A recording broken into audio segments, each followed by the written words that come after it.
आज रक्षाबंधन आहे, तर माझ्या यूट्यूब फॅमिली भाऊ जेवढे असते आणि तेवढ्या माझ्या बहिणी सगळ्यांना रक्षाबंधनच्या खूप खूप सगळ्यांना शुभेच्छा।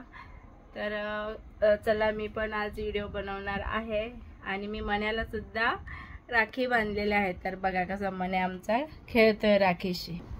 मन्या त्याला बांधली तर तो काढतोय। मन्या इकडे बघ, नाही येणार तो सोडायचं बघतोय पायातले। तर विशेष मी काहीतरी तुम्हाला सांगणार आहे आणि नक्की मला कमेंट करा की मी जी काय बोलणार आहे त्यांनी मला नक्की कमेंट करून सांगा। तर चला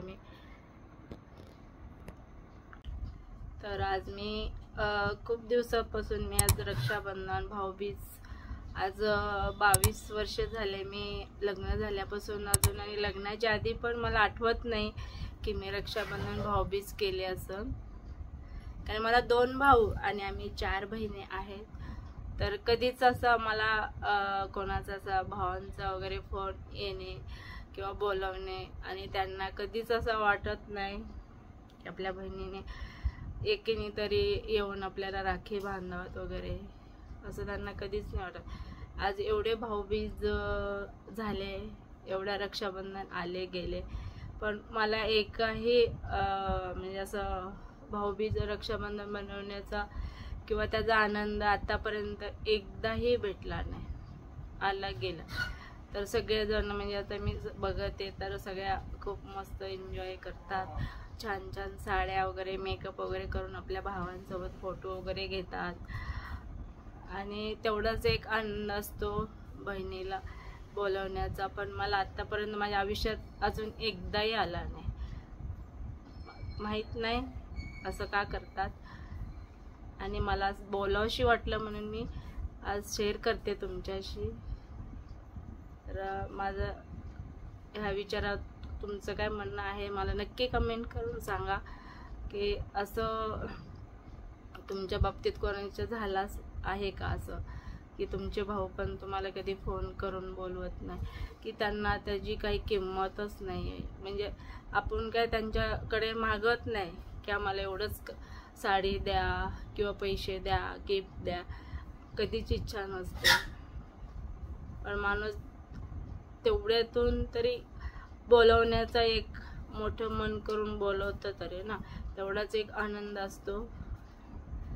अपेक्षा असतात बहिणीच्या पण भावाने आपल्याला बोलवत, पण त्यांना कधीच असं वाटत नाही की बहिणीने आपल्या राखी घेऊन यावात किंवा त्या दिवसाचा आनंद सण साजरा करावात, असं कधीच एवढ्या वर्षातही झालं नाही।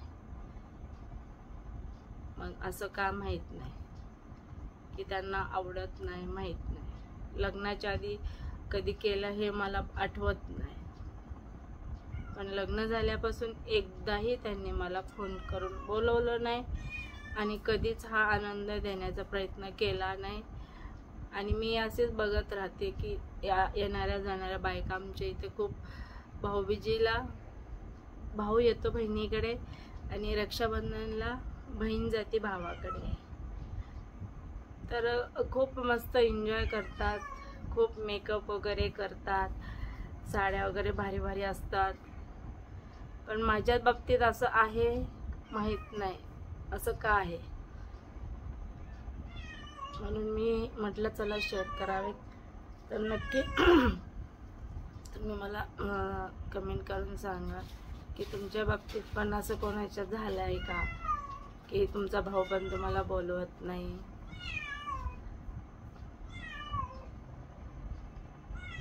तर मी आतापर्यंत कृष्णालाच राखी बांधत आलेले आहे, कारण की आपलं मन कुठेतरी दुखवलं जातंय आणि मी असा भाऊ वगैरे पण मानलेला वगैरे नाही आहे।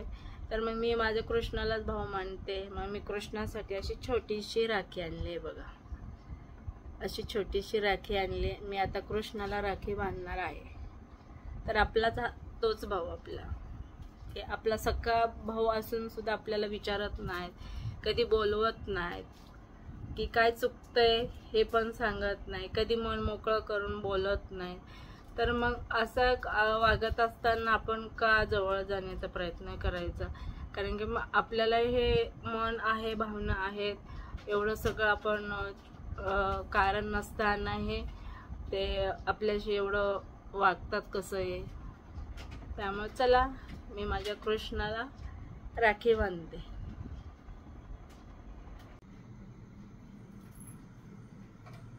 तर बघा मी आता कृष्णाला राखी बांधून घेते.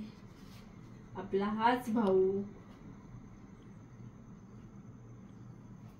तुम्ही पण असं राखी बांधतात का? कुणी गणपतीला बांधतं, कुणी कृष्णाला बांधतं. तर मी कृष्णाला बांधते.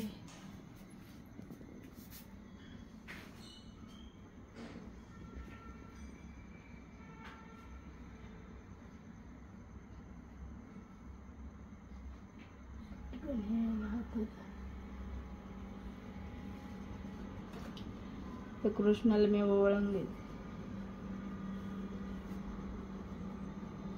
तर झालं माझी राखी बांधून कृष्णाला.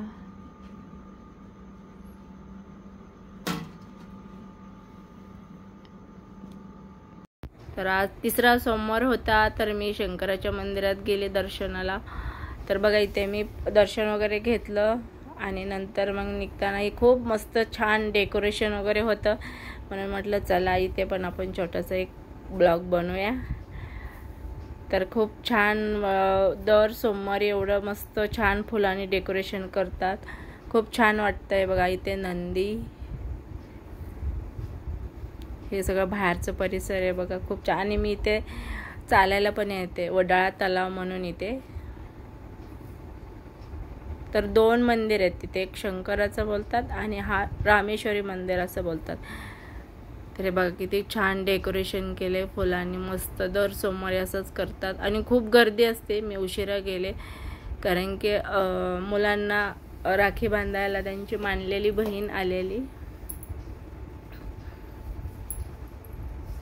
तर मग ते कार्यक्रम आमचा झाल्याच्या नंतर मग मी म्हटलं चला, उशीर झाला होता, 9:30 झाले तरी पण मी म्हटलं चला आपण जाऊन येऊया. तर आम्ही सगळं झाल्याच्या नंतर आता ते पुजारी साफसफाई करत होते.